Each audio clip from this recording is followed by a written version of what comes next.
Doctor Doom kills Spider-Man 100 times, and I'm not even lying. This story's gonna blow your minds. So this story basically opens up with the assassination of Doctor Doom. He's literally shot outside of the United Nations as a representative of Latveria. Now, of course, Spider-Man, ever in the wrong place at the wrong time, comes across the corpse while all the Latvian security guards are trying to keep everybody at bay, and Peter Parker's like, oh, it's cool, guys, it's cool, just let me take a look. And then he rips his head off and basically reveals that it's a Doom bot. It's not actually Doctor Doom. For those of you guys who don't know what that means, Doctor Doom very rarely ever actually appears. It's usually just a Doom bot, a robot version of Doctor Doom. This time it's different, because as soon as this Doom bot's head is ripped off, it's considered a desecration. Literally, Spider-Man desecrated the corpse of Doctor Doom, which is hilarious for me to say out loud. So the Doombot effectively manifests, and then that's when everything breaks loose.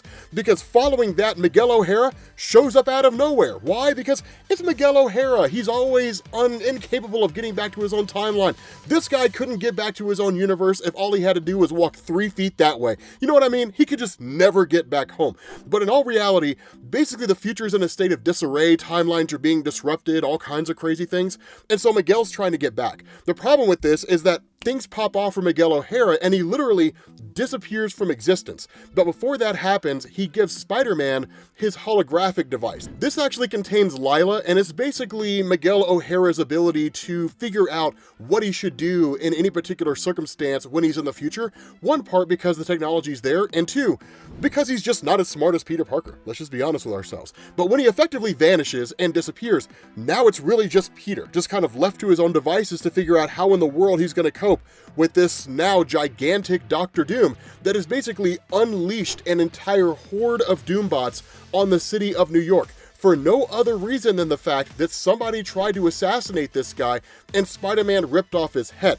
It's basically just downright vengeance and anger, and in fact, he demands justice from everybody. And so what he basically says here is, I want the person who shot me brought to me right now, or the entirety of this city is going to suffer. And Doctor Doom will do it too. He will raise an entire city over small things. Marvel's full of characters like that. Now, the kicker about all this is that with all these Doombots out there wreaking havoc throughout the entirety of the city, that there isn't really anybody that's available to come to the aid of Spider-Man, except for the one person that you would suspect the least: Spider-Man's sister, Teresa.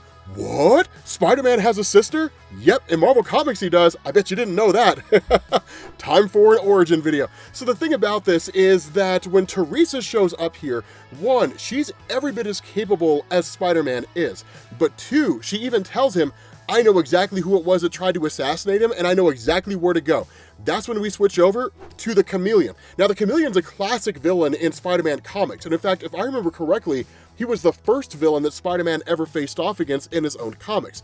But the reason why this assassination even took place in the first place, or at least this attempt, was due to the fact that the country of Symkaria, which borders Latveria to the south, was basically trying to instigate a scenario where Doctor Doom would effectively be locked up, which they actually achieved when they nuked the moon. That was a crazy moment in Marvel Comics. But what ends up happening here is Countess Kharkov, who's basically the leader of Latveria to a degree, effectively tells Chameleon, just so you know, Latverian security forces are coming your way because I basically gave them your location, right? Literally ratted him out because, you know, she's a villain and that's what villains do. So this leads to Spider-Man and Teresa just busting into the place, which is absolutely amazing. And then Teresa pulls a gun and she goes to shoot Chameleon. Why? Well, because she doesn't really have any reservations when it comes to killing people.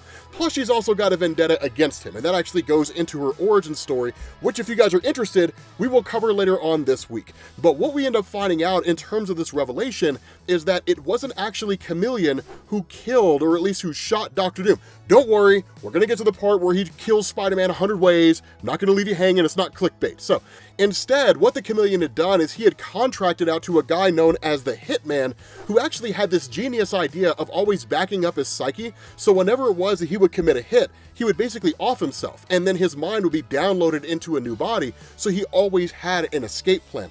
Pretty ingenious, to be quite honest with you guys. But once they start to realize the gravity of the situation, which is to say, Doctor Doom is demanding the body of the person who tried to assassinate him, and that person is effectively dead, Spider-Man breaks out the holographic holographic device and then in turn enters it. And when he does, he starts talking to Lila and she basically spills the beans, right? I can provide you with any number of circumstances where you can see any number of possibilities come to fruition. So in turn, he starts coming up with all these different ideas on how he can neutralize the threat of Dr. Doom.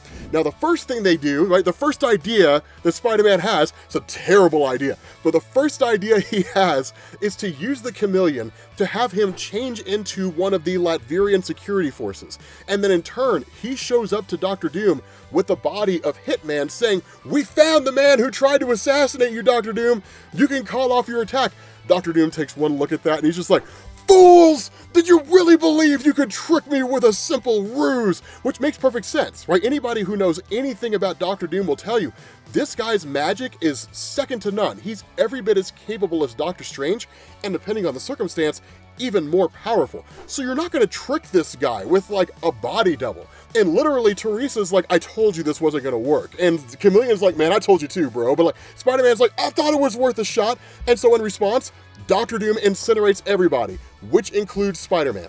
Well, he doesn't initially die. Instead, Teresa's killed, Spider-Man kind of survives it to a degree, and then he speaks to Dr. Doom for a second, and then Dr. Doom just completely incinerates him down to the bone, right? Go to scenario number 2. The next scenario is Spider-Man basically handing over Chameleon, and it still doesn't make a difference. Dr. Doom incinerates Spider-Man and the entire city of New York. Anyway, Spider-Man then goes to the next scenario, which is bringing together all the Avengers, and they still lose. Spider-Man even dons this just legit Spider-Man armor, and he still gets destroyed. He tries time travel, and he still dies. He makes a deal with Mephisto, which you think he know better after the events of Spider-Man One More Day. I know all you guys who hate that story are feeling this, and it still doesn't work, right? Like, every single circumstance, no matter what happens, Spider-Man and everybody else get destroyed by Dr. Doom. In fact, because of the deal that Peter Parker had made with Mephisto, basically both he and Dr. Doom end up trapped in hell for all eternity. So what he ends up doing here is he comes up with this just crazy concocted plan, right? This crazy idea that, according to Lila, has a 38% chance of success. It's not going to work. The answer here is to just tell Dr. Doom the truth. Literally just tell him what happened. And so Peter Parker shows up to Dr. Doom, and Dr. Doom smacks Peter Parker around, just kind of beats up a little bit, really for no other reason than the fact that Peter's just inconvenienced him, which is reason enough to probably get beat up by Dr. Doom. But as he's got him in this chokehold, and as he's about to kill him, Peter spills the beans and says, "Look, all these cameras and everything that are here, this is a trap. It's a ruse. The whole goal here is to get you to enact some extreme level of violence so the entire world will come crashing down on you. You'll be tossed in prison, Latveria will be leaderless, and Symkaria can literally take over your country." And so when Dr. Doom asks him, is this some kind of a ruse? Is this some kind of nonsense?